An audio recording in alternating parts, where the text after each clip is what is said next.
ETV news కు స్వాగతం. జమ్మూ కశ్మీర్ హర్యానాలో శాసనసభ ఎన్నికల నగారా మోగింది. జమ్మూ కశ్మీర్లోని 90 శాసనసభ స్థానాలకు 3 విడతల్లో, హర్యానాలోని 90 అసెంబ్లీ స్థానాలకు అక్టోబర్ 1న ఒకే విడతలో పోలింగ్ జరగనుంది. అక్టోబర్ 4న ఓట్ల లెక్కింపు జరగనుంది. ఈ మేరకు కేంద్ర ఎన్నికల సంఘం ప్రధాన కమిషనర్ రాజీవ్ కుమార్ ఎన్నికల షెడ్యూల్ ప్రకటించారు. జమ్మూ కశ్మీర్లో 10 ఏళ్ల తర్వాత అసెంబ్లీ ఎన్నికలు జరగనుండగా సెప్టెంబర్ 18న తొలి విడతలో 24 స్థానాలకు పోలింగ్ జరగనుంది. సెప్టెంబర్ 27న రెండో విడతలో 26 స్థానాలకు, అక్టోబర్ 1న మూడో విడతలో 40 నియోజకవర్గాల్లో ఓటింగ్ జరగనుందని సిఈసి రాజీవ్ కుమార్ తెలిపారు. జమ్మూ కశ్మీర్లో మొత్తం 87 లక్షల ఓటర్లు ఉన్నారని, వారి కోసం 11,000 పోలింగ్ కేంద్రాలు ఏర్పాటు చేస్తున్నట్లు చెప్పారు. 3.71 లక్షల మంది తొలిసారి ఓటు హక్కు వినియోగించుకోనున్నారని సిఈసి వెల్లడించారు. హర్యానాలోని మొత్తం 90 శాసనసభ స్థానాలకు అక్టోబర్ 1న ఓటింగ్ జరుగుతుందని చెప్పారు. మొత్తం 2 కోట్లకు పైగా ఓటర్లు ఉండగా వారి కోసం పోలింగ్ కేంద్రాలు ఏర్పాటు చేయనున్నట్లు సిఈసి రాజీవ్ కుమార్ తెలిపారు. అక్టోబర్ 4న ఓట్ల లెక్కింపు జరుగుతుందని ప్రకటించారు. 70వ జాతీయ చలనచిత్ర పురస్కారాలను కేంద్రం ప్రకటించింది. ఉత్తమ చిత్రంగా మలయాళ చిత్రం ఆట్టం ఎంపికైంది. ఉత్తమ వినోదాత్మక చిత్రంగా కన్నడ సినిమా కాంతారాకు అవార్డు దక్కింది. కాంతారా సినిమాలో నటనకు గాను జాతీయ ఉత్తమ నటుడి అవార్డును కన్నడ హీరో రిషబ్ శెట్టి సొంతం చేసుకున్నారు. తమిళ చిత్రం తిరుచిత్రంబలంలో నటించిన నిత్యా మీనన్, గుజరాతీ చిత్రం కచ్ ఎక్స్ప్రెస్ లో నటించిన మానసీ పరేఖ్ ఉత్తమ నటీమణులుగా అవార్డును పంచుకున్నారు. హిందీ సినిమా ఉంచాయి చిత్రానికి దర్శకత్వం వహించిన సూరజ్ బర్జాత్యా ఉత్తమ దర్శకుడిగా ఎంపికయ్యారు. తెలుగు నృత్య దర్శకుడు జానీ మాస్టర్ కు తిరుచిత్రంబలం సినిమాకు గాను ఉత్తమ కొరియోగ్రాఫర్ అవార్డు లభించింది. బ్రహ్మాస్త్ర పార్ట్ 1 పాటలకు గాను ఉత్తమ సంగీత దర్శకుడిగా ప్రీతంను అవార్డు వరించింది. ఉత్తమ నేపథ్య సంగీతం విభాగంలో పొన్నియిన్ సెల్వన్ 1 సినిమాకు గాను ఏఆర్ రెహమాన్ కు జాతీయ పురస్కారం లభించింది. ప్రాంతీయ చిత్రాల విభాగంలో ఉత్తమ తెలుగు చిత్రంగా కార్తికేయ 2ను జాతీయ అవార్డు వరించింది. ఇస్రో చేపట్టిన ఎస్ఎస్ఎల్వి D3 ప్రయోగం విజయవంతమైంది. తిరుపతి జిల్లా శ్రీహరికోటలోని షార్ నుంచి ఎస్ఎస్ఎల్వి D3 వాహక నౌక నింగిలోకి దూసుకెళ్లింది. ఈ ప్రయోగం ద్వారా 175 కిలోల EOS-08 ఉపగ్రహాన్ని విజయవంతంగా కక్షలోకి ప్రవేశపెట్టారు. మొత్తం 17 నిమిషాల పాటు ఈ ప్రయోగం సాగింది. విపత్తు నిర్వహణలో సమాచారం ఇచ్చేందుకు EOS-08 ఉపగ్రహం ఉపయోగపడనుంది. పర్యావరణం, ప్రకృతి విపత్తులు, అగ్నిపర్వతాలకు సంబంధించిన సమాచారం అందించనుంది. ఇస్రోకు చెందిన UR రావు శాటిలైట్ సెంటర్లో EOS-ను అభివృద్ధి చేశారు. ఇందులో ఉండే electro optical infrared payload mid wave, long wave infrared లో ఫోటోలు తీస్తుంది. విపత్తు నిర్వహణలో ఈ సమాచారం ఉపయోగపడనుందని ఇస్రో పేర్కొంది. ఈ ప్రయోగం విజయవంతమైనందుకు ఇస్రో చైర్మన్ సోమనాథ్ శాస్త్రవేత్తలకు అభినందనలు తెలిపారు. ప్రధాని నరేంద్ర మోదీ, తెలుగు రాష్ట్రాల ముఖ్యమంత్రులు చంద్రబాబు, రేవంత్ రెడ్డి ఇస్రో విజయంపై హర్షం వ్యక్తం చేశారు. మేధావులు, పరిశ్రమల ప్రముఖులు సభ్యులుగా స్వర్ణాంధ్రప్రదేశ్ @2047 పేరుతో ఆర్థికాభివృద్ధి కోసం టాస్క్ ఫోర్స్ ను ఏర్పాటు చేస్తున్నామని ముఖ్యమంత్రి చంద్రబాబు ప్రకటించారు. ఈ మేరకు ఎక్స్ లో పోస్టు చేసిన చంద్రబాబు ఈ టాస్క్ ఫోర్స్ కు టాటా గ్రూప్ చైర్మన్ చంద్రశేఖరన్ కో చైర్మన్ గా ఉంటారని తెలిపారు. సచివాలయంలో సీఎం చంద్రబాబుతో టాటా గ్రూప్ చైర్మన్ చంద్రశేఖరన్ భేటీ అయ్యారు.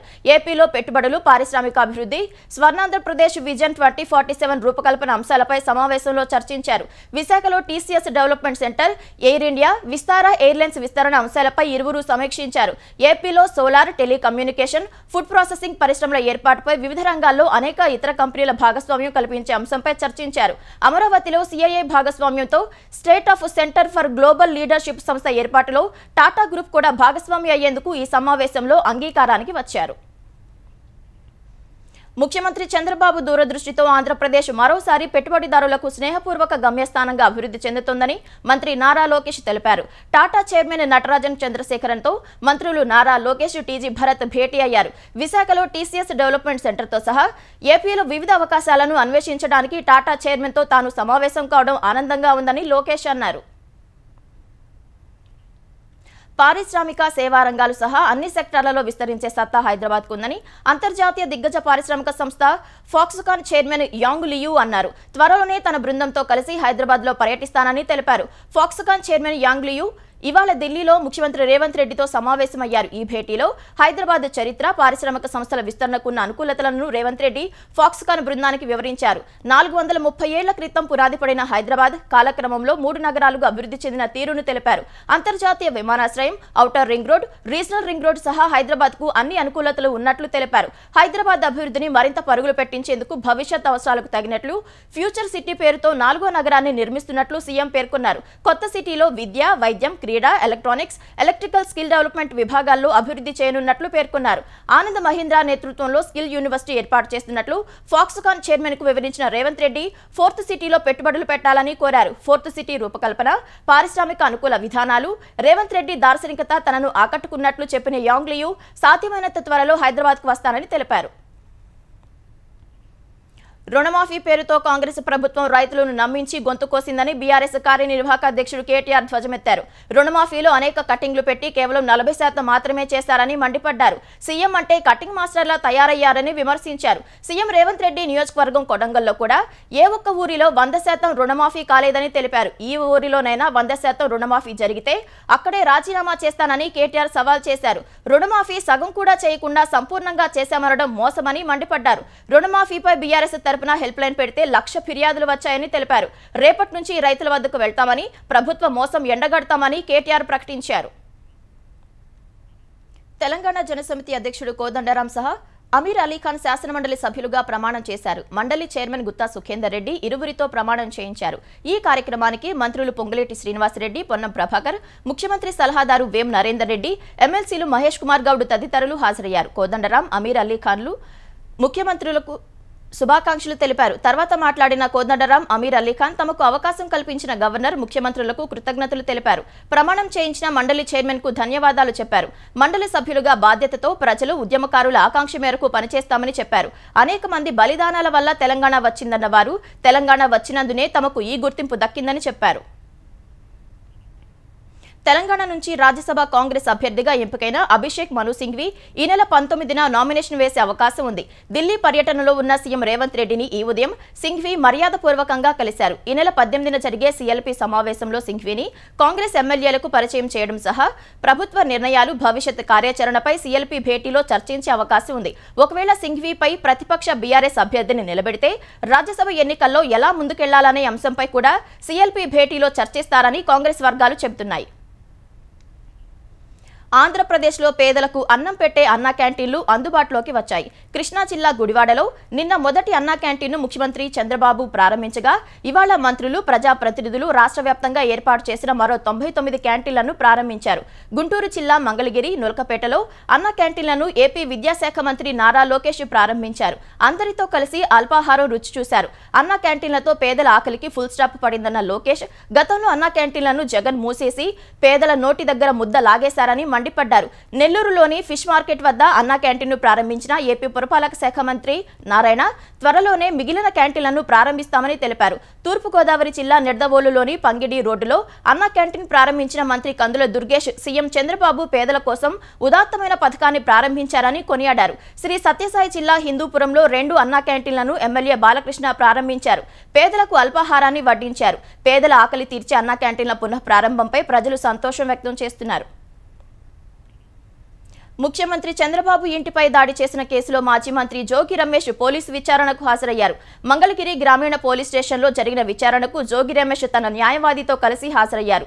చంద్రబాబు ఇంటిపై దాడి రోజున తాను వినియోగించిన సెల్ ఫోన్, వాహనాల వివరాలను జోగి రమేష్ పోలీసు అధికారులకు అందజేశారు. తెలుగుదేశం నాయకుడు అయ్యన్న పాత్రుడు చేసిన వ్యాఖ్యలపై చంద్రబాబుకు నిరసన తెలిపేందుకే తాను ఆయన ఇంటికి వెళ్లానని, ఎలాంటి దాడికి యత్నించలేదని జోగి రమేష్ పోలీసులకు చెప్పారు. తాను ఎలాంటి తప్పు చేయలేదని పేర్కొన్న జోగి రమేష్ అగ్రిగోల్డ్ భూములు తెలియక కొన్నామని, అందులో తన కుమారుడి తప్పేమీ లేదన్నారు. గుంటూరు జిల్లా మంగళగిరిలోని తెలుగుదేశం కేంద్ర కార్యాలయంపై దాడి ఘటనలో ఆరోపణలు ఎదుర్కొంటున్న దేవినేని అవినాష్ కు చుక్కెదురైంది. దేశం విడిచి వెళ్లేందుకు ఆయన చేసిన ప్రయత్నం ఫలించలేదు. ఈ తెల్లవారుజామున దుబాయ్ వెళ్లేందుకు హైదరాబాద్ శంషాబాద్ విమానాశ్రయానికి వెళ్లిన అవినాష్ ను ఇమిగ్రేషన్ అధికారులు అడ్డుకున్నారు. అవినాష్ ప్రయత్నంపై విమానాశ్రయ అధికారులు మంగళగిరి గ్రామీణ పోలీసులకు సమాచారం ఇచ్చారు.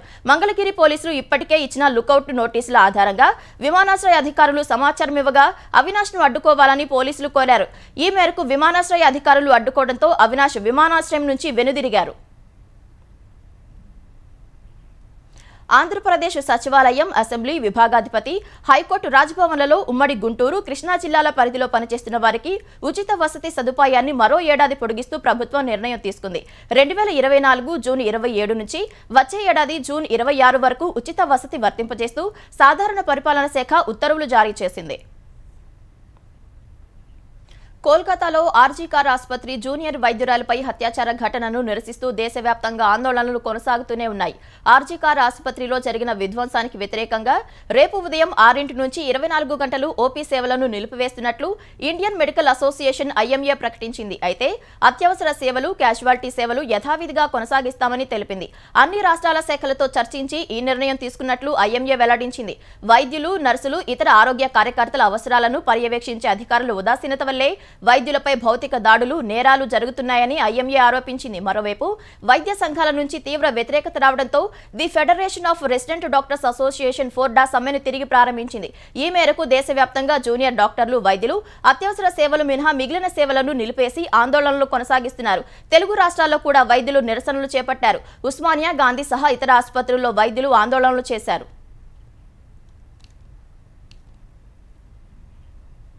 అమెరికా అధ్యక్ష పదవి రేసు నుంచి వైదొలిగిన అనంతరం తొలిసారి అధ్యక్షుడు జో బైడెన్, డెమోక్రాటిక్ పార్టీ అధ్యక్ష అభ్యర్థి కమలా హ్యారిస్ ఒకే వేదికపై కనిపించారు. డెమోక్రాటిక్ పార్టీ మొత్తం ఐకమత్యంగా ఉందని చాటేందుకే ఇరువురు నేతలు ఒకే వేదికను పంచుకున్నారు. వాషింగ్టన్ శివార్లలోని మేరీలాండ్ కమ్యూనిటీ కాలేజ్లో జరిగిన సమావేశంలో వీరు సంయుక్తంగా పాల్గొన్నారు. వీరిద్దరిని ఒకే వేదికపై చూసిన అభిమానులు థ్యాంక్ యూ జో అని నినాదాలు చేశారు. ఈ సమావేశంలో ప్రసంగించిన బైడెన్ ఉద్యోగ విరమణ చేసిన వారి వైద్య ఖర్చులు తగ్గించేలా కీలక నిర్ణయాలను ప్రకటించారు. దీంతో షుగర్, గుండె జబ్బులు, రక్తం గడ్డకట్టడం వంటి ఔషధాలు వారికి మరింత చౌకగా అందుబాటులోకి రానున్నాయి. కమలా హ్యారిస్ అధ్యక్ష హోదాలో అద్భుతంగా పనిచేయగలరని బైడెన్ కితాబిచ్చారు. డొనాల్డ్ ట్రంప్ను ఓడించాలని పిలుపునిచ్చారు.